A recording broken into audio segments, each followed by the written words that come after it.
Well, hey, good evening, everybody. This is Dave coming to you from the Wyoming Fireside for a Wednesday night fireside chat.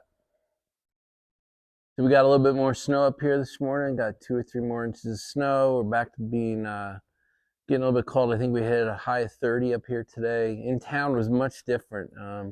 It's funny. The drive to town is like 3 zones. Here, 28 degrees when I left. We still have snow and ice covered roads.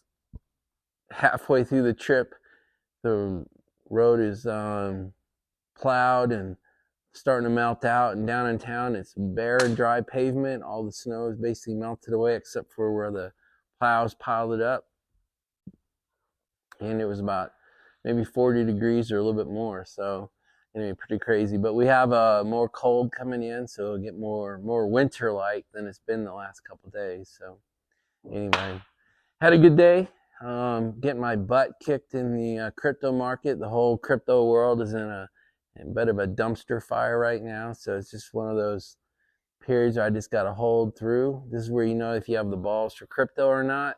You just got to kind of decide if it's something you're going to hold through or sell out of. But it's I don't know. It's an interesting world, but today was not a good day in the market. Normally, I tell you the opposite, so I tell you when I'm having a bad day, and today's a bad day, or just not so great a day. But I had a good day down in the lounge. I love those guys. We have great conversations, whether there's 10 of us or 2 of us. It's always a good time. So Sasha and I got back up here, went through our evening routine, got Sasha her dinner, and it's time for us to have a little bit of fun here beside the fire. So let's head right into it today. I've got several items for us. So let's have investment school item number 1. I think you only have one tonight, but me telling you that the crypto market's a bit of a dumpster fire, gave me an idea that we need to talk about. And that is, we always hear the words, markets are manipulated. And whether it be stock, bonds, gold and silver, or crypto, these markets that we play in as retail investors are in fact manipulated. And who manipulates them? They're the names you know. It's the huge hedge funds, it's the giant banks, it's the giant investment houses, it's the Goldman Sachs, the Citigroups, Bank of America's, even the Warren Buffetts. I don't know if he plays that game or not, but so what does it mean when a market is manipulated? So the wholesale commercial investment houses want to shake retail investors like you and I out of the market. So they have ways of like dumping shares or dumping crypto coins or whatever market you're in, dumping silver, dumping gold to get the market to depress. And we have days like today where the entire market is selling off. Well, who's doing the selling? It's the big guys to have the markets get depressed. It looks like a really shitty day. So what do all the retail, like literally 90 to 99% of the retail investors, what do? They sell. They sell because they're panicking. They're FOMOing out. There's a fear of missing out. It's crashing. It's going to zero, which it never does. But we panic. And we make an emotional decision. We can't handle the pain. We sell. We get out. Who do you think's buying the shares, the coins, the market, the precious metals, the stocks, the bonds at these depressed levels? It's the very people who caused it to get depressed. And so we end up playing their game when we fear out of markets when they fall, and we fear into markets when they go rise without us. So we FOMO in at the top and we FOMO in at the bottom. We sell. We buy high and we sell low. We play into their hands. And what we need to get good at is having the stones, the fortitude, the strength, the conviction to believe in what we bought, to ride it through these dips and even buy it at these bottoms. As we see, you don't want to pick a bottom. You want to see the market turn. You want to see your stock, your coin, your Bitcoin, your crypto coins, your precious metals. You want to see a rounding at the bottom, and then you want to buy in towards the bottom.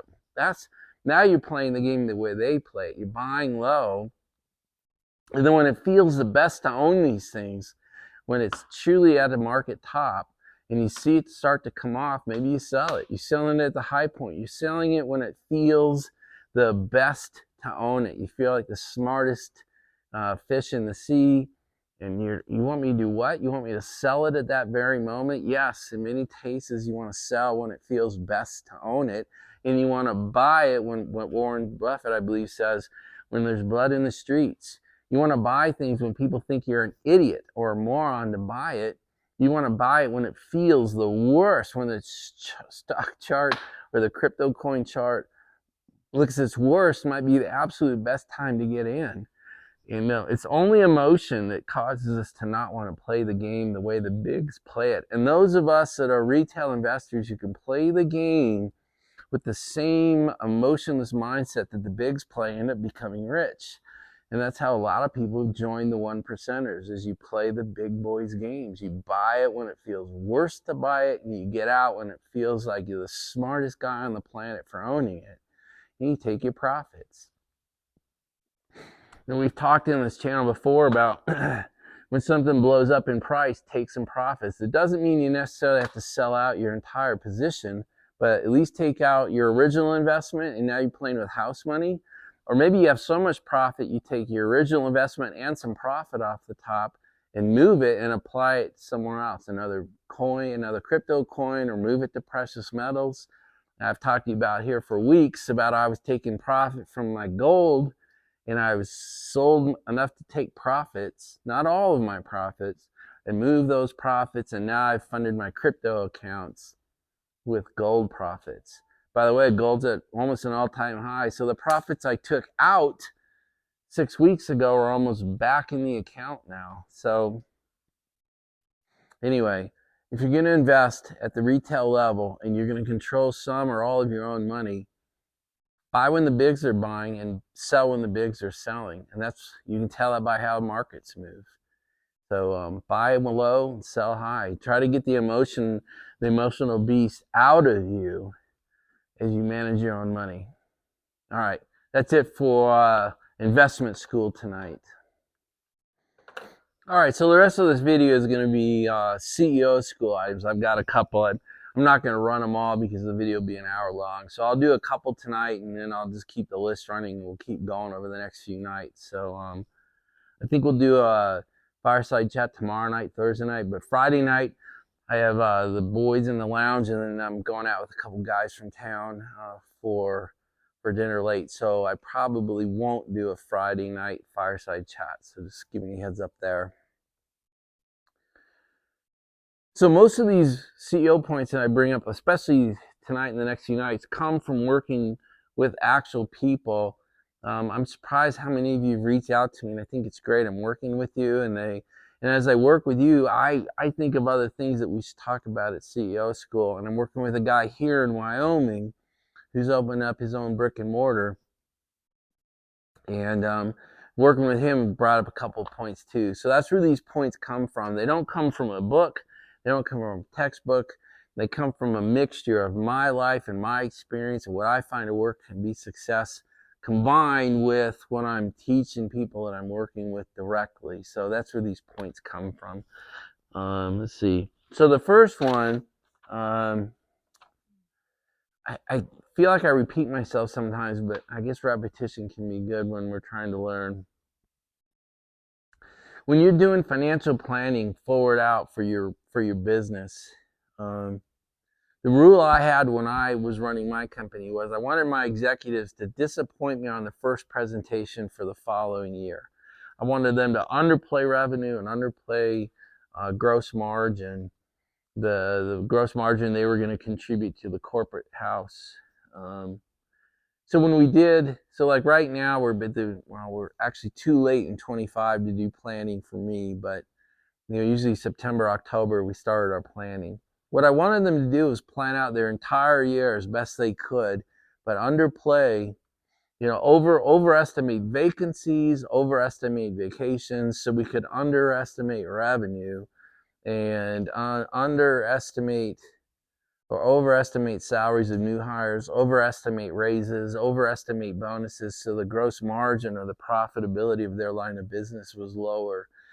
And then delight me 12 times throughout the year, meaning when you present me your January numbers, exceed them. Have more revenue than you had planned, have more margin than you had planned, and do that every month. And so we have one set of rough meetings where we grapple about what next year really looks like, and you can use the bad, middle, good thinking process as you go through your budgeting process, your business planning process.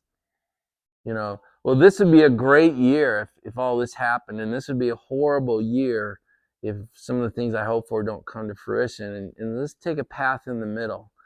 And that's kind of how we did. That was our philosophy for business planning. And then, exceed your plan.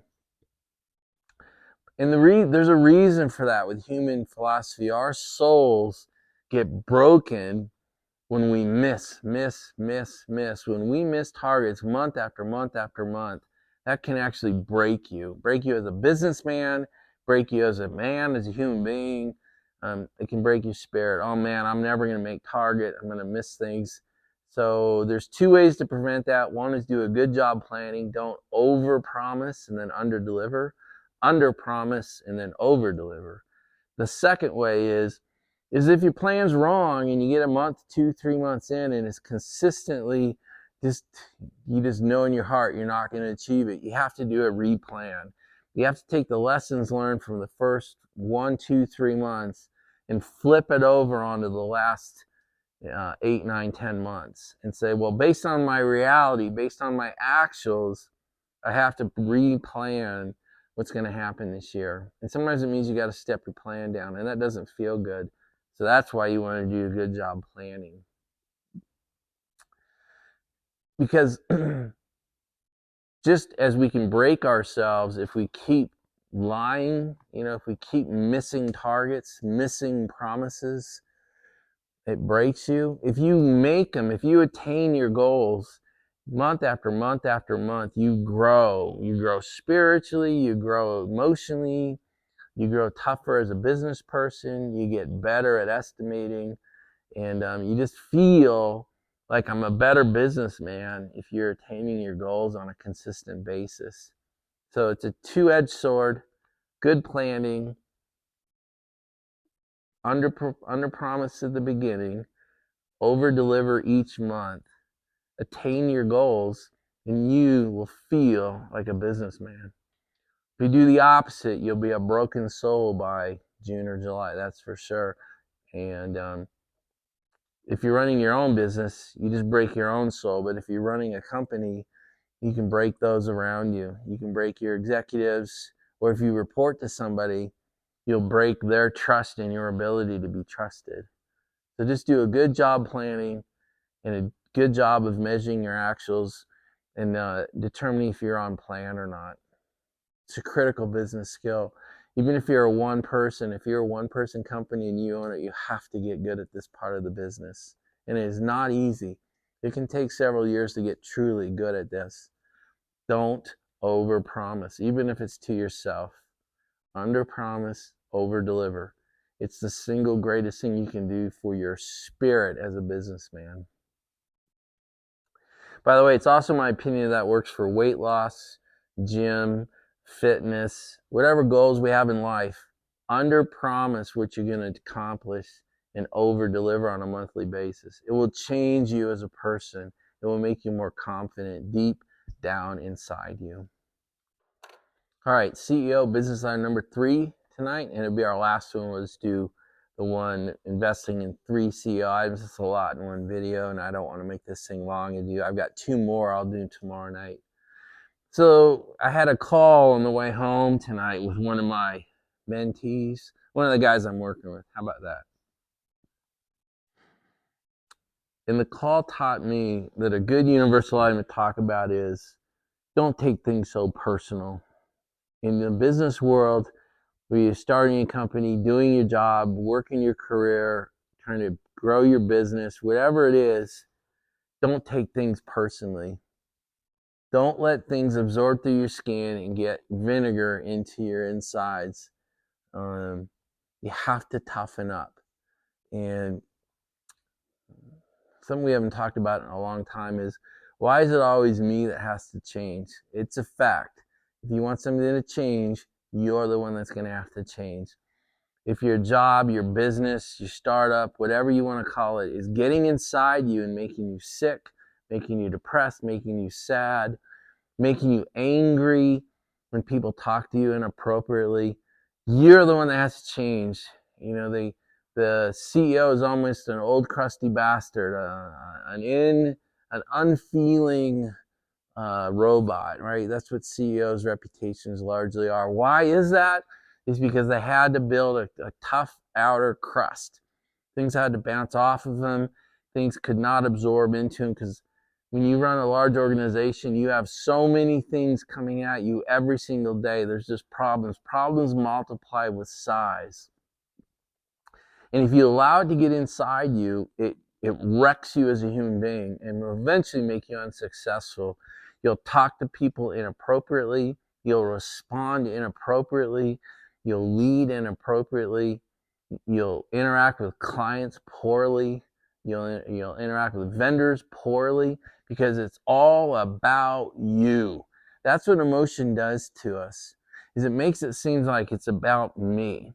That guy's talking to me in an inappropriate manner, and it's how you feel about how this guy's talking to you, when it's not about you in any way.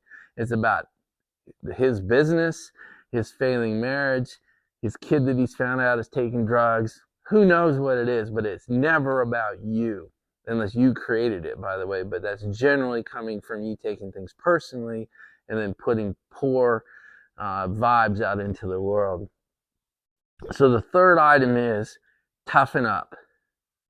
What is it? Toughen up, buttercup. You just have to grow a thicker skin and realize, in the business world in particular, you cannot take things personally. Things that occur out in your business cannot get into you emotionally. They cannot get into your heart. They can't get into your soul. They can't get into your spirit. They have to stop out here and not get absorbed into how you feel, and more importantly, how you behave or react. So that's it. Toughen up. Grow thicker skin. Yes, you're the one that has to change. That's it. That's it for we'll go with 4 items tonight. That'll be enough for one video. All right, guys, that's kind of it for the video. I just want to say thank you to those. Several of you reached out to me by email, and some of you I know well, and have reached out by text or phone calls, and I'm having just unbelievably great interactions with you. So thank you for that. I enjoy it. You know, for the guy that's opened a brick and mortar here, I'm writing his business plan, and I'm using input from him and his numbers and all that, but I'm writing it. And he said, "Holy crap, I feel like you're doing my job for me." And I love it. I like interacting with you. I like helping people get a start. I like help people fix floundering situations. I enjoy it. I don't want to monetize it. I don't want to turn it into a business. I don't want to work it 60 hours a week. I like how we're doing it. You know, the viewers of my videos and my channel, when you feel like you need a hand up or just some help or some counsel or an elder statesman, maybe, you reach out to me, and I love it. So please, if you need some help, let me know. So I've had a number of requests. Tomorrow night's video will be from the last few requests. Hey, what kind of business should I start? So I didn't anticipate the question coming in to me as often as it has. So tomorrow night, I've got at least 2 CEO school items for what kind of business should I start. All right, guys, that's it for tonight. I hope you enjoyed it. I like making these videos. It's nice to sit next to the warm fire after being out in the cold, so I enjoy it. I hope you had a great Wednesday. I hope you're having a good week. It's 3 days over already, so hopefully you're 3 days into your goals for the week. Hopefully you had goals for the week. I hope you got a good weekend planned in front of you, So, it's up to you to have a good day tomorrow. It's up to you to have a good week. It's up to you to have a good weekend. It's up to you to have a good rest of February, by the way. Sasha's doing good. She's walking around the camera. She's a great companion animal, by the way. I can't believe it. She's already 11 months old, a little more. She'll be a year old on March 1st, if you can believe it. So anyway, I'll show her later. Won't make the video any longer than it is. So, all right, guys. May God bless you. May God bless the lives of those around you. May God turn his ear to hear your prayer. May you be having good, earnest prayer. May God make his face shine upon you. May God bless your lives as much as he has and continues to bless mine, even when on a crypto day when I'm getting my butt kicked. All right, guys. Hope you had a good day. Good night. We'll talk to you tomorrow. Bye, everybody.